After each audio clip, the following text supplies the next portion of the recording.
Grabatzen ari garen unean gaueko 10:00 hogeita lau minutu igaro diren honetan, Biarritzen gaur Jakak eta Martijak Peña eta Bikuñaren aurka jokatu duten Masters CaixaBank txapelketako hirugarren jardunaldiko lehen norgehiagokaren analisia egingo dugu. San Inazio egunez jokatu da norgehiagoka eta garaipena favoritoentzat Jaka eta Martijarentzat izan da 22-17 emaitzarekin. Gogoratuko dugu aurreko jardunaldian Jakak eta Martijak Artola eta Rezustari irabazi egin zietela Astigarragan, aldiz Peñak eta Arangurenek, orduan Inigo Bikuñak eskuetako arazoak zituela eta Aitor Arangurenek jokatu zuen Peñarekin batera, galdu egin zuten Elizondon, Laso eta Tolosaren aurka. Bi bikoteen premia beraz handia zen, batetik noski Jakak eta Martijak lehen jardunaldian galdu egin zutelako Altuna eta Iztuetaren aurka, eta bestetik Peñak eta Zabaletak, Peña Zabaleta baita bikote titularra, baina dakizuen bezala Jose Javier Zabaletaren arazoak direla kausa Inigo Bikuña jokatzen ari da azken partida hauetan, eta, bueno, horixe, alde horretatik Peñak eta Zabaletak, bikote titularrak ez du punturik eskuratu orain arte eta punturik gabe jarraitzen du gainera.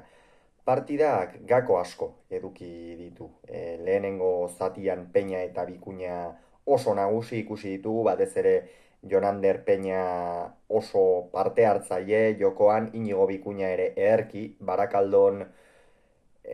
Peio Etxeberria eta Mari Ezkurrenaren aurka jokatu zuten norgehiagoka horretan ere oso ongi jokatu zuen Donostiarrak. Gaurkoan astebeteren ostean itzuli da, zalantzak ere egon zitezkeen, ez? Aurreko norgehiagoka gogoratu behar baita eskuetako arazoengatik utzi zuela eta horregatik, tarteka zalantzak eta ere sortu ohi dira, baina erabat usatu ditu lehen unetik eta 5-huts aurreratu dira.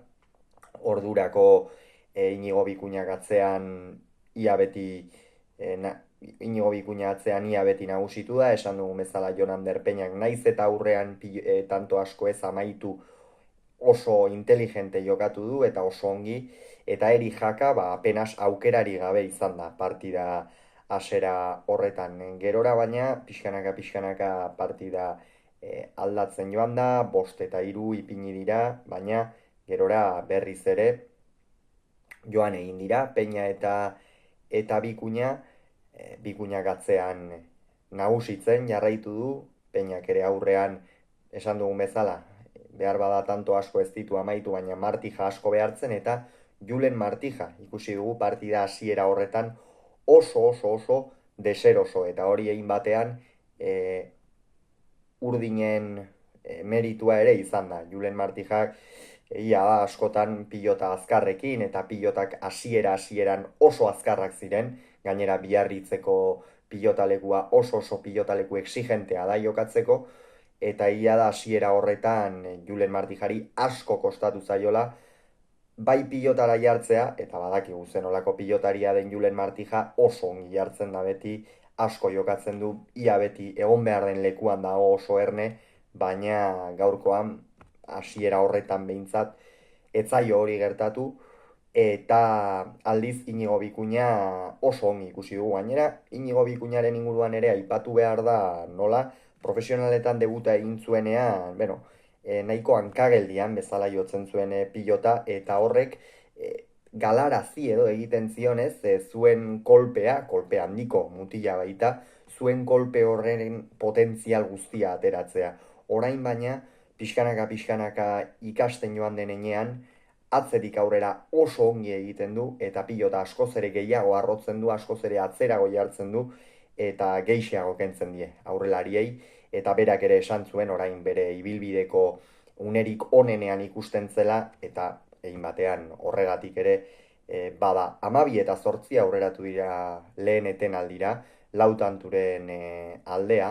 baina bigarren zatia erabat oso bestelakoa izan da, oso bestelakoa. Zergatik pilotak jaitsi egin direlako, eta pilotak jaisten direnean, esan dugu, Julen Martijari pilota azkarrekin jokatzea asko kostatzen zaiola, baina bigarren zatian pilotak jaitsi direnean, sekulako erakustaldia eman du Etxeberriko atzelariak.